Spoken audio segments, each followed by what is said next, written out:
Bab 1. Survei Khawatir Nasional. Di bulan November 2017, saat saya sedang mempelajari filosofi teras, saya terpikir untuk mencari tahu apakah orang-orang lain juga merasa khawatir mengenai hidupnya melalui riset dalam tanda kurung baca kepo ilmiah. Saya kemudian membuat survei khawatir nasional secara online. Survei khawatir nasional dilakukan selama seminggu dengan rentan waktu tanggal 11 sampai 18 November 2017. Jumlah responden sebanyak 3.634 responden dan komposisi responden 70% perempuan. Sebagai catatan metodologi, karena survei ini dilakukan secara online dan disebarkan secara organik atau sukarela di media sosial, maka hasilnya tidak bisa dianggap mewakili keseluruhan populasi karena pemilihan sampel tidak acak atau random. Dalam bahasa awam, hasil dari survei ini hanya mewakili responden survei ini saja dan tidak bisa serta-merta dianggap mewakili populasi umum. Survei ini menanyakan tingkat kekhawatiran responden terhadap kehidupan secara umum dan beberapa aspek hidup yang umum bagi generasi milenial, yaitu mereka yang lahir antara tahun 1980 sampai tahun 2000. Ini artinya, di tahun 2018, penduduk milenial tertua berusia 38 tahun. Sudah ada yang menikah dan menjadi orang tua, dan termuda berusia 18 tahun, usia mulai kuliah atau bekerja. Karenanya, survei khawatir nasional ini juga menanyakan tingkat kekhawatiran di beberapa aspek hidup yang dirasa relevan, yaitu sekolah atau studi, relationship, pekerjaan atau bisnis, sampai topik yang lebih besar seperti kondisi sosial politik di Indonesia. Pertanyaan mengenai rasa khawatir selalu menggunakan skala 4 poin, yaitu sangat tidak khawatir, sedikit khawatir, sangat khawatir. Skala ganjil dihindari untuk menghindari kebiasaan banyak orang memilih tengah-tengah saja. Bagaimana hasilnya? A. Ketika ditanyakan mengenai tingkat kekhawatiran tentang hidup secara keseluruhan saat ini, hasilnya adalah 63% atau hampir 2 dari 3 responden mengaku merasa lumayan khawatir atau sangat khawatir tentang hidup secara umum. B. Dari responden yang masih bersekolah atau kuliah, separuhnya atau 53% merasa khawatir dengan pendidikan mereka. 3 penyebab kekhawatiran tertinggi adalah tugas atau paper yang tidak lancar, hilangnya motivasi belajar, dan nilai jelek atau tidak lulus.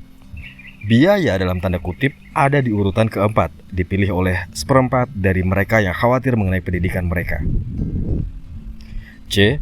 Untuk responden yang berada di dalam relationship, entah itu pacaran atau menikah, mereka yang mengaku dalam tanda kutip agak khawatir dan sangat khawatir mengenai hubungan mereka ternyata minoritas dengan persentase 30%.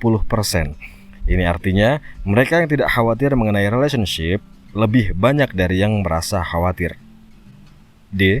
Bagi mereka yang merasa khawatir soal relationship mereka, 3 kekhawatiran utama adalah: yang pertama, relationship mau dibawa kemana? Udah kayak lagu aja. Yang kedua, relationship yang terasa sudah hambar. Lalu yang ketiga, pasangan selingkuh sangat dekat dengan pilihan keempat, yaitu hubungan tidak direstui orang tua dalam tanda kutip. Lalu E, bagaimana dengan responden jomblo? Apakah yang jomblo merasa lebih khawatir soal status jomblo mereka? Ternyata hasilnya tidak. Tingkat kekhawatiran jomblo mengenai kejombloan mereka ternyata sama dengan kekhawatiran mereka yang sudah berpasangan mengenai hubungan mereka, yaitu sekitar 30% dari responden. Jadi, dari hasil survei ini saja bisa terlihat kalau memiliki pasangan tidak membuat kekhawatiran kamu lebih berkurang dibandingkan dengan saat kamu jomblo. Good news dong bagi kamu tuna asmara atau jomblo. Di antara mereka yang mengaku agak atau sangat khawatir soal status jomblo mereka, 3 kekhawatiran utama adalah: yang pertama, khawatir tidak akan pernah mendapatkan pasangan. Yang kedua, khawatir dengan umur. Yang ketiga, khawatir tidak menarik lagi. Karena penasaran dan kepo, saya menanyakan kepada para jomblo yang tidak khawatir soal relationship mengenai apa alasan mereka tidak khawatir. Hasilnya, 3 alasan tertinggi mereka tidak khawatir dengan kejombloannya adalah: yang pertama, memang sedang senang sendiri. Yang kedua, jodoh di tangan Tuhan, atau dipilih separuh dari mereka yang tidak khawatir. Yang ketiga, sedang terlalu sibuk di kehidupannya untuk punya waktu memikirkan pasangan. G. Bagi mereka yang memiliki pekerjaan atau bisnis, kekhawatiran akan pekerjaan atau bisnis dialami oleh sekitar sepertiga responden atau 33%. Kekhawatiran terbesar mengenai pekerjaan atau bisnis adalah yang pertama, stuck di karir sekarang. Yang kedua, gaji tidak mencukupi. Yang ketiga, khawatir performa di kantor tidak memuaskan. Mengenai aspek keuangan, sekitar separuh responden atau 53% mengaku khawatir atau stres soal kondisi keuangan mereka. Bayangkan, 1 dari 2 responden khawatir soal ini. Kekhawatiran sebagai orang tua. Menjadi orang tua umumnya adalah fase hidup yang dinanti-nantikan oleh banyak orang. Tetapi, siapa sangka menjadi orang tua juga bisa jadi sumber kekhawatiran loh. Ternyata separuh responden orang tua atau 53% mengaku merasa khawatir, sama dengan proporsi mereka yang khawatir soal uang. Apa saja yang dikhawatirkan saat menjadi orang tua? Yang pertama, biaya sekolah anak. Opsi ini dipilih oleh lebih dari separuh responden orang tua yang merasa khawatir. Bagi yang akan menikah dan menjadi orang tua, apakah sudah memikirkan ini? Memiliki anak memang sumber kebahagiaan yang besar, tetapi jika kita tidak siap dengan biaya pendidikannya ke depan, hal ini malah bisa menjadi sumber kekhawatiran. Yang kedua, anak sakit atau celaka. Yang ketiga, biaya kesehatan anak. Surprisingly atau tidak, 2 dari 3 kekhawatiran utama para orang tua berkaitan dengan uang. Masalah lain seperti kenakalan anak, penyalahgunaan narkoba, dan ibadah anak atau agama ternyata berada di bawahnya. Sosial politik. Surprise atau enggak ya? Kondisi sosial politik ternyata menjadi sumber kekhawatiran terbesar dengan 76% atau 3 dari 4 responden merasa agak atau sangat khawatir mengenai ini. Berikut 3 kekhawatiran tertinggi mengenai kondisi sosial politik. Yang pertama, hoax atau fake news. 2, diskriminasi suku dan agama makin meningkat. 3, bangkitnya kaum radikal atau intoleran. Bisa dibayangkan saat kita memasuki tahun pemilihan presiden 2019 nanti, mungkin saja tingkat kekhawatiran semakin meningkat ketika suhu politik memanas. The cause of worrying. Berdasarkan survei khawatir nasional, ada lebih banyak orang yang merasa khawatir di dalam hidup ini, dengan 2 dari 3 responden merasa khawatir secara umum. Aspek hidup yang berbeda memiliki tingkat kekhawatiran yang berbeda pula. Relationship ternyata tidak menjadi sumber kekhawatiran tertinggi. Sementara peran menjadi orang tua dan keuangan cukup menjadi kekhawatiran. Di luar kehidupan pribadi, kondisi sosial politik Indonesia juga sesuatu yang sangat dikhawatirkan. So what? Mungkin kamu berpikir, tidakkah kekhawatiran akan hidup itu normal? Untuk apa dipusingkan atau dikhawatirkan? Khawatir tentang khawatir. Menurut saya, kekhawatiran adalah sesuatu yang bisa dan seharusnya dikurangi karena menimbulkan banyak, dalam tanda kutip, biaya. Apa saja biaya dari kekhawatiran? 1. Menghabiskan energi pikiran. 1. Menghabiskan energi pikiran. Berpikir termasuk di dalamnya merasa khawatir berlebihan adalah aktivitas yang membutuhkan energi. Artinya, setiap kalori energi tubuh yang dipakai untuk khawatir adalah kalori yang tidak bisa digunakan untuk hal-hal lain yang lebih produktif. 2. Menghabiskan waktu dan juga uang. Saat kita khawatir soal studi, orang tua, keuangan, atau sosial politik negara tanpa menghasilkan solusi, kita sudah membuang waktu yang sebenarnya bisa digunakan untuk hal-hal lain yang lebih berguna. Tidak hanya waktu, kekhawatiran juga bisa menghabiskan uang. Apalagi rasa khawatir tersebut membuat kita mengeluarkan uang untuk hal-hal yang dalam tanda kurung dianggap menenangkan pikiran, padahal tidak efektif. Misalnya, sebagian orang yang merasa khawatir menjadikan makanan sebagai pelipur lara, berkelakuan menyebalkan di depan keluarga dan teman-teman sekitar, atau memutuskan untuk kawin lagi, dan lain sebagainya. 3. Mengganggu kesehatan tubuh.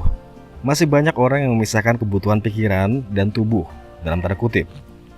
Seolah-olah apa yang terjadi di pikiran tidak memiliki hubungan dengan tubuh fisik kita. Padahal, sudah lama para ilmuwan kesehatan menemukan bahwa pikiran dan kesehatan tubuh memiliki hubungan 2 arah yang saling memengaruhi. Untuk topik ini saya khusus mewawancarai Dr. Andri, seorang spesialis kesehatan jiwa yang tergabung dalam Academy of Psychomatic Medicine. Masalah khawatir bukan masalah di pikiran saja. Wawancara dengan Dr. Andri SPKJ FAPM. Bagaimana latar belakang sampai dokter memilih kuliah psikiatri dan kemudian mendalami psychomatic medicine? Saya lahir dan besar di Tangerang. Saya memilih bersekolah di SMA negeri karena zaman dulu katanya lebih mudah masuk FKUI. atau Fakultas Kedokteran Universitas Indonesia kalau datang dari sekolah negeri. Saat memulai kuliah di tahun 1997, pembangunan lagi berjalan pesat-pesatnya. Indonesia saat itu baru mengenal istilah konglomerat. Waktu itu saya kepikir, kalau jadi pengusaha harus seperti konglomerat yang punya sifat dalam tanda kutip makanin orang. Kayaknya cara mendapatkan duitnya kok kurang bagus. Jadi saya memikirkan profesi apa yang bisa mendapatkan uang tapi juga menolong orang. Karena kondisi keuangan, papa nggak mungkin menyekolahkan saya ke sekolah kedokteran swasta. Selain mahal, lulusannya nggak jelas. Kalau nggak masuk UI, saya harus masuk swasta. Nah, seperti umumnya orang keturunan Cina kebanyakan, swasta yang saya pilih waktu itu adalah UNTAR, Universitas Tarumanegara. Tapi ngambilnya teknik, sipil, karena jargon pembangunan. Mikirnya nanti kalau lulus banyak yang pakai. Tapi ternyata saya lulus UMPTN FKUI. Sudah menjadi mahasiswa kedokteran, mengapa tertarik untuk mengambil jurusan psikiatri? Kalau keinginan menjadi psikiater sendiri sudah sejak dari kuliah tingkat 1. Buku yang berpengaruh kenapa saya memilih psikiatri adalah The Doctors, karya Erich Siegel. Salah satu tokoh di buku itu adalah seorang psikiater lulusan Harvard. Di situ saya mengenal konsep Freudian dan mulai membeli buku-buku mengenai Freud. Sigmund Freud, bapak psikoanalis di tingkat 2. Kemudian, dulu kan ada mata kuliah ilmu budaya dasar. Kebetulan di kampus saya, mata kuliah tersebut dibawakan oleh seorang psikiater. Dia bicara tentang cara memahami perilaku manusia, bagaimana menciptakan kebiasaan, dan dia selalu bilang, kalau ingin mempelajari kebiasaan dan otak manusia, belajarlah psikiatri. Kalau hanya belajar psikologi, sepertinya hanya mempelajari perilaku saja. Sementara kalau kita belajar psikiatri, karena kita seorang dokter, kita juga tahu sakitnya bagaimana. Kita tidak kehilangan sense of doctor dalam tanda kutip dengan menjadi psikiater. Dari situ saya terpikir, berarti di profesi ini saya masih bisa bantu orang nih. Dalam perjalanannya, sesudah lulus kedokteran, saya langsung mengambil spesialisasi psikiatri. Zaman dulu kita bisa langsung mengambil spesialis tanpa harus PPT. Kenapa psikiatri? Karena menarik, bisa mempelajari perilaku manusia. Dan sebagai dokter kita tahu bahwa sumbernya di otak. Semua fenomena bisa dijelaskan di otak kita. Masalahnya ilmunya belum nyampe aja, sehingga kita belum bisa menjelaskan kenapa orang bisa menjadi depresi, jadi cemas, dan lain-lain. Saya menjadi dokter dan mengambil psikiatri untuk melawan stigma bahwa psikiater itu hanya ngurusin orang gila aja. Secara statistik di Indonesia, dari survei kesehatan dasar rumah tangga 2012, sebenarnya yang psikotik atau disebut dalam tanda kutip gila itu hanya 0,7%. Jadi pekerjaan psikiater sebenarnya lebih banyak merawat yang depresi cemas. Dari berbagai literatur bisa 20-30% insiden. Kalau ketertarikan pada pengobatan psikomatik, bagian dari ilmu psikiatri yang menghubungkan psikiatri dan disiplin kedokteran lainnya seperti penyakit dalam, alergi, syaraf, dan lain-lain. Di tahun kedua belajar psikiatri, saya berkenalan dengan psikomatik. Di Indonesia, psikomatik ada dua sisi, dari sisi penyakit dalam dan dari sisi psikiatri. Kalau penyakit dalam lebih ke organ. Kalau dulu ada istilah penyakit-penyakit psikomatik seperti hipertensi, neurodermatitis, asma bronchial, dan lainnya. Ini adalah penyakit-penyakit yang dianggap banyak hubungannya dengan psikologi. Makanya ada istilah seperti, lo jangan marah-marah mulu dong, nanti darah tinggi.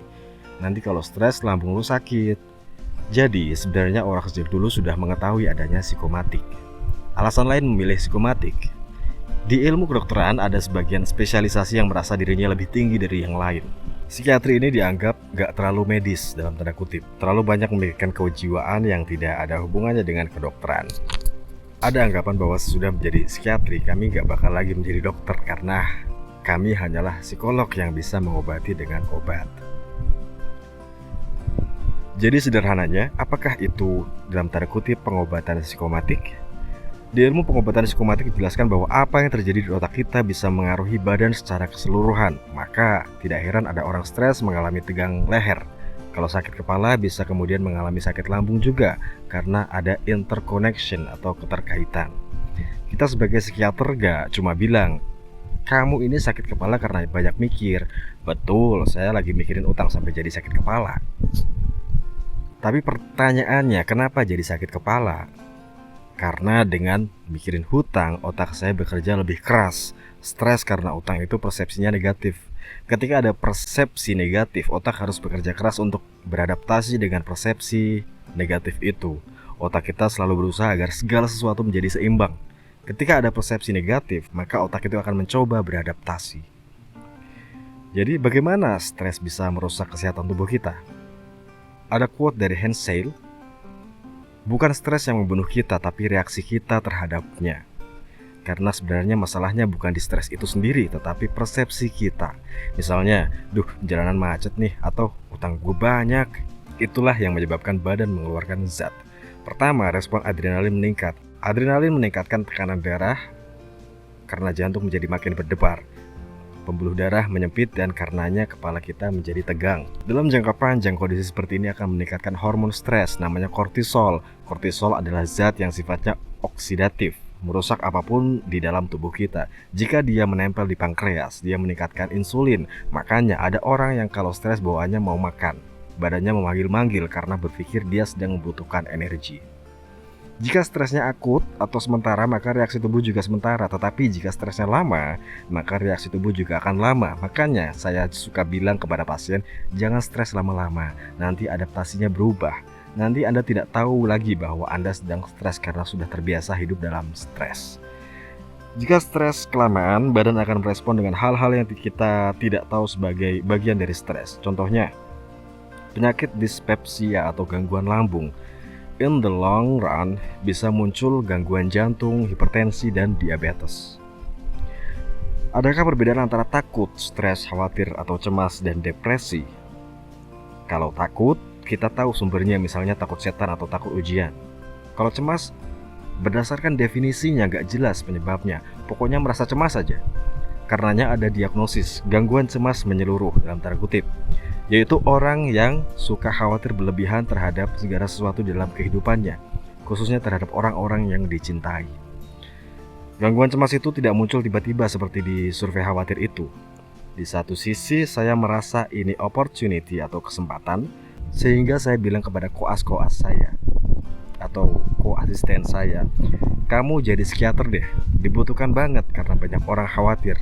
Apalagi dengan ketidakpastian sekarang, orang menjadi cemas karena dia tidak bisa mengendalikan hidup di situasi ketidakpastian.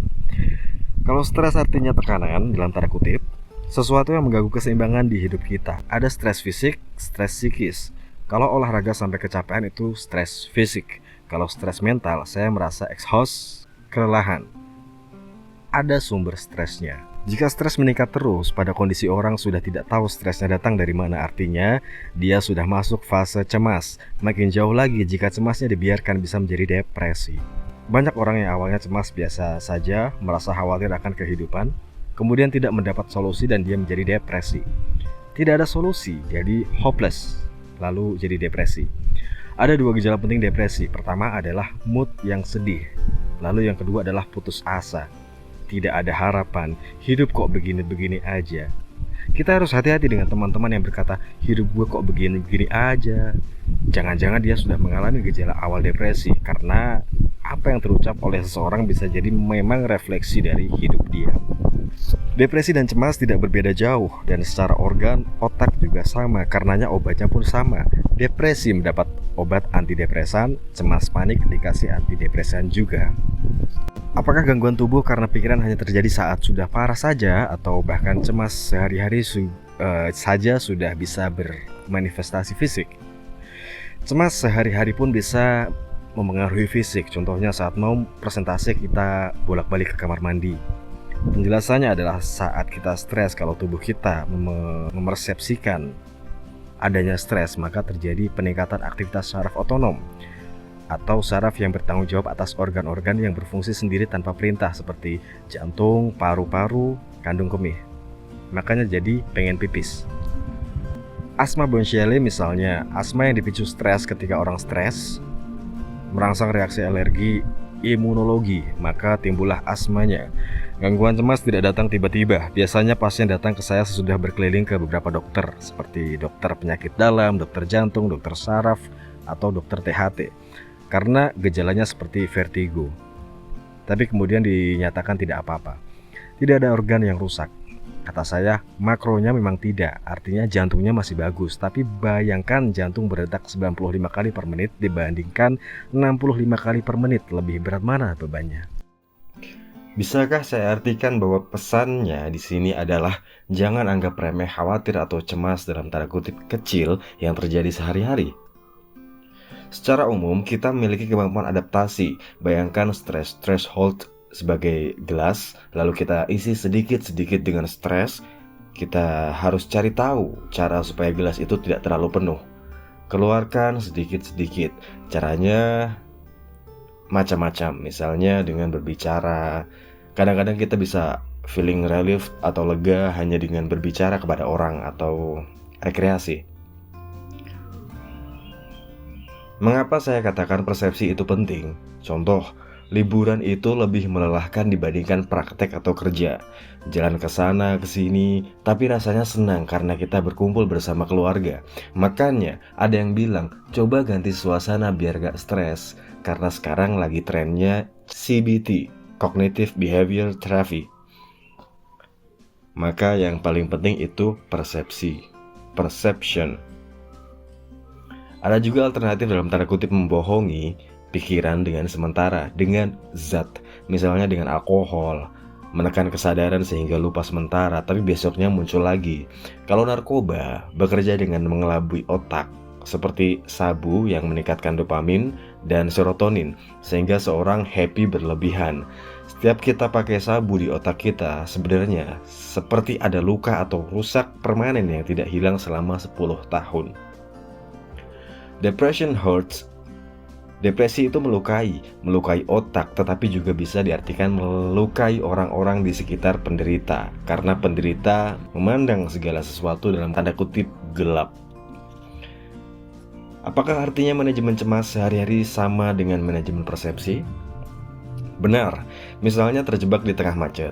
Wah sialan, gua nggak bisa jalan, itu persepsi negatifnya. Tapi persepsi positifnya, wah terjebak macet di jalan di sebelah cewek cakep, istri maksudnya. Gue bisa ngobrol lama-lama sama dia. Sama macetnya, tapi beda cara bersikapnya. Mengapa? Karena beda persepsi. Dan jadinya less stress bagi kita. Benarkah bahwa saat ini lebih banyak orang muda yang berkonsultasi pada psikiater? Yang saya amati memang seperti itu. Penyebabnya beberapa. Mereka semakin well-informed mengenai kesehatan jiwa. Awalnya adalah para sarjana yang sebelumnya kuliah di luar negeri, yang kemudian kembali ke Indonesia untuk menetap. Masalah timbul karena penyesuaian. Mulanya pas kuliah di luar negeri mereka culture shock. Sesudah lama di sana dan menyesuaikan diri dengan budaya di sana, saat kembali ke Indonesia, kembali culture shock lagi. Belakangan makin banyak yang datang karena isu relationship. Baper, galau, itu kan bahasa awamnya. Tetapi dalam bahasa kedokteran ada beberapa perilaku baper atau galau yang sudah masuk sindrom depresi. Ketika dia kehilangan seseorang yang sangat dia sayangi, dia merasa terganggu. Diagnosis klinisnya mungkin yang disebut dalam tanda kutip depresi ringan, tidak sampai gejala ingin bunuh diri. Menariknya, kalau saya ngobrol dengan pasien yang sudah berumah tangga selama 5 tahun ke atas, banyak yang bilang, saya sudah mengertilah suami saya kayak apa, jadi saya tidak usah berharap banyak. Menurut saya, penerimaan itu mungkin stressful juga buat dia. Dia berusaha menerima bahwa seseorang yang setiap hari dia temui di dalam kehidupannya sebenarnya adalah sumber stres. Tapi masalah ini dianggap tidak ada oleh pasien. Ketika pasien ditanya apa sumber stres mereka, rata-rata mereka menjawab tidak tahu. Menarik kan? Kalau pasiennya anak muda, saya lebih sering mendengarkan masalah relationship dengan teman dan orang tua. Dengan teman sebaya umumnya masalahnya dengan teman dekat, best friend mereka, atau hubungan dengan kolega di pekerjaan. Lewat ilmu kedokteran jiwa, kita tahu kalau sebenarnya yang bermasalah bukan temannya, kerjaannya, atau lingkungannya, tapi dia sendiri atau pasien. Jadi ujung-ujungnya dia. Sekarang kita bicara konteks lebih besar. Tahun pilkada dan pilpres akan memanas. Ada efeknya pada tingkat kecemasan individu? Mungkin kita harus membatasi punya WhatsApp group. Saya percaya too much information will kill you. Terlalu banyak informasi dari mana-mana, informasi itu belum tentu benar, tapi kan itu hanya informasi doang, kata orang. Saya percaya kalau karakter kita pada dasarnya sudah negatif, lalu misalnya kita sedang stres dengan kehidupan pribadi kita, kemudian kita membaca berita yang jelek, efeknya akan beda dengan jika kita membaca berita tersebut saat sedang normal. Dulu ada situs abal-abal, sekarang sudah jarang. Orang abal-abal yang banyak, yaitu teman-teman kita sendiri yang turut menyebarkan berita hoax. Apakah mereka memang kerjaannya seperti ini ya? Sebenarnya kalau kita sibuk, harusnya tidak terlalu banyak main media sosial. Kok mereka kayaknya terus-terusan gitu, selalu ada waktu? Adakah pesan-pesan untuk membaca? Coba kenali sumber stresnya kalau kita merasa sedang berada dalam sebuah keadaan. Kenali kenapa. Kalau kita bisa mengenali sumbernya, maka kita bisa melawannya. Catat hal-hal dalam hidup yang bisa atau pernah membuat kita bahagia, misalnya olahraga, ngobrol, punya teman, lalu lakukan aktivitas yang membahagiakan. Catatan dari Dr. Andri SPKJ FAPM. Saat ini praktek di Rumah Sakit Omni Alam Sutra Tangerang. Intisari wawancara dengan Dr. Andri, yang pertama, kondisi psikis berkaitan dengan kesehatan tubuh kita. Kedua, jika dalam keseharian kita terbiasa hidup dengan cemas dan stres untuk jangka waktu panjang, maka tubuh kita beradaptasi dalam rentan waktu tersebut. Yang ketiga, bukan situasi penyebab stresnya yang menjadi masalahnya, tetapi persepsi kita akan situasi tersebut. Manajemen cemas sama dengan manajemen persepsi. Yang terakhir, dengan media sosial kita mengalami banjir informasi yang belum tentu benar. Ini bisa menambah kekhawatiran.